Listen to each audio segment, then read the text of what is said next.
Hey guys, it's Max from Closed In, and today I want to show you a cool flow that we built for one of our clients who are active in the energy transition. I'm going to show you how we find relevant companies for their specific offer, then find decision makers within those companies and enrich them with relevant contact details like LinkedIn profiles and email addresses. First of all, who am I and why should you listen to me?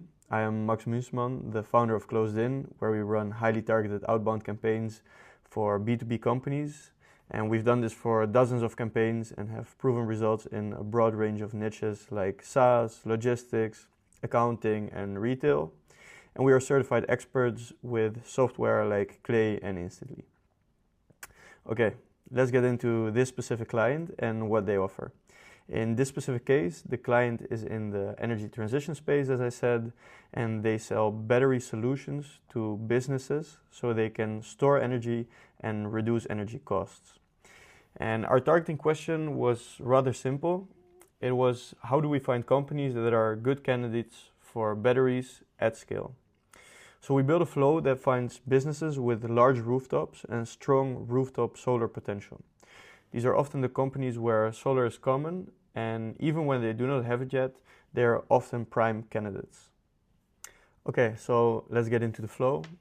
As I mentioned, we're searching for companies who have rather large real estate, because larger real estate is for us a signal that they have potential for solar panels on the roof.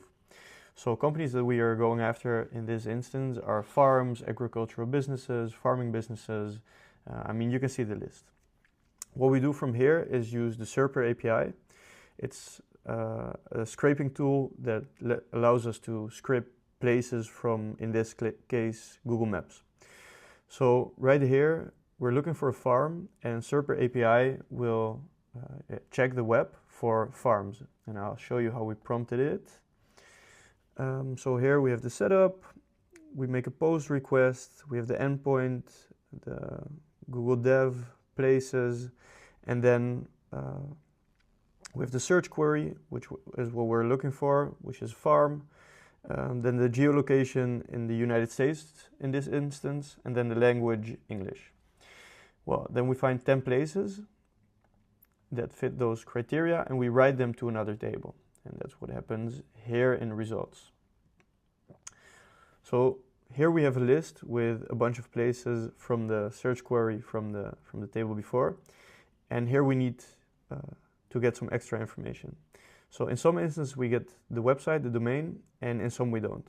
But we need the domain in order to find people working at the companies.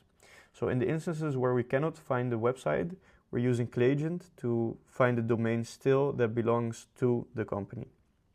And we do that based on the company title, but because we also have the address, thanks to Serper, we can use both of them as input to get a more accurate output on the website.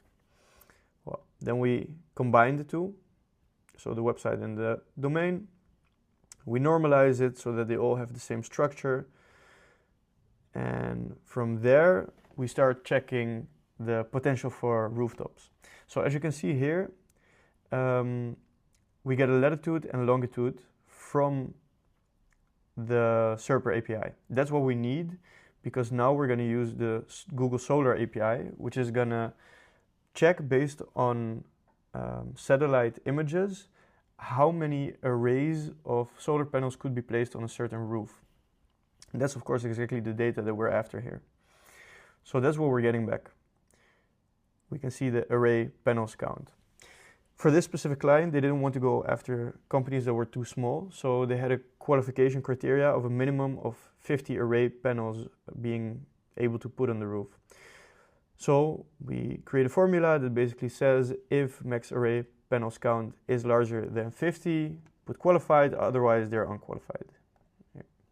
That's what it looks like. And from there we get a list of qualified companies, and we want to push them again to a new table. That's what we're doing in this last column. And they are being pushed to the qualified domains. So as you can see here, we have 35 companies left who qualify according to the criteria.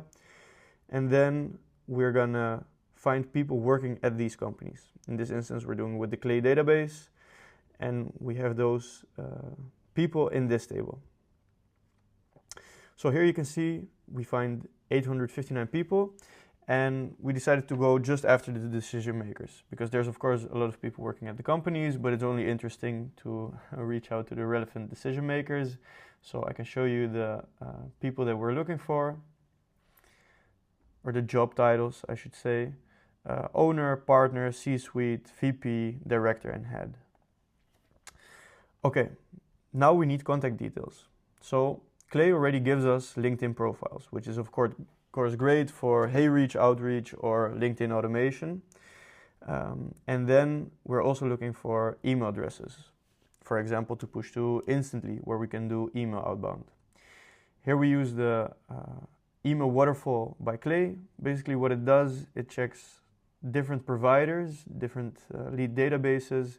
If it finds the email address, it outputs it. If it doesn't, it checks for the other databases until it finds an email address that we can use. And that actually gives us very high coverage in most instances. So as you can see here, we get email addresses, and from there we want to verify the email addresses to see if they are actually valid, which is super important. Otherwise we're gonna blacklist and burn our domains and inboxes. So the first verifier that we use is actually the closed-in verifier that I built myself, and which is freely accessible on our website as well, if you want to check it out. Basically what it does is a very basic verification tool. It checks if an email address has MX records. So in most instances, the email addresses will have MX records, and it will pass this check. But in some instances, if you scrape from Google Maps or use Clayagent to find email addresses on websites, sometimes email addresses are not formatted correctly, and like the tool can already see that. And then if it is the case, there's no need to pay for email verification credits for example, at Million Verifier, Bounceban, or any other tool. So here we do that. Oh, let me get the light. And as you can see, the output needs deeper verification, because it doesn't really verify it in the sense that it's safe to send. It just verifies it in the sense that it has MX records. So I can actually show you an example here of my own email address. So this is my email. So let's see what it does. So it passes the verification, and then it goes to Million Verifier, and Million Verifier says that it's okay, which it is, it's correct. But now let's see what if we make a deliberate mistake in this email address. So for example, not .io, but .iio, which is of course wrong.